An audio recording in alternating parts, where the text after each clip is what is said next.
छत वाला इश्क मोहब्बत की एक अनोखी दास्तान है जो एक सीधी नजर से शुरू होती है।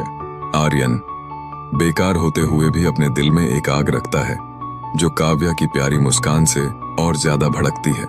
हर सुबह छत पर मनी प्लांट को पानी देती काव्या की सहजता ने आर्यन को उस पर मोहित कर दिया।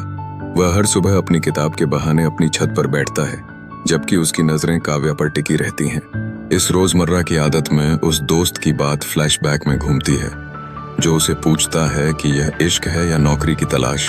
आर्यन एक मुस्कान के साथ जवाब देता है, दोनों, लेकिन काव्या मेरी जिंदगी की सबसे बड़ी नौकरी बन गई है। वह पहली बात का एक मस्त माहौल है जब काव्या की मम्मी दुपट्टे सुखाने आई और अचानक दुपट्टा उड़ गया। आर्यन ने तुरंत एक्शन लेते हुए दुपट्टा पकड़ा और धीरे से काव्या से कहा, एक कैच मेरे पास है। तो उस पल में यह मस्ती और चुटकुला एक नई शुरुआत थी। काव्या की मासूमियत और उनकी नजदीकियों ने एक हसीन रिश्ता बुनना शुरू कर दिया।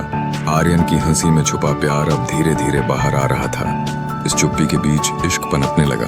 आर्यन पेपर से दिल बनाता और चाय का कप उठाकर चीयर्स करता। इससे काव्या की मुस्कान और बढ़ जाती।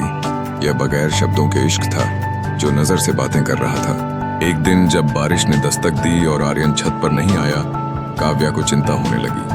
उसने देखा आर्यन ने उसकी खिड़की पर एक छोटा नोट भेजा था।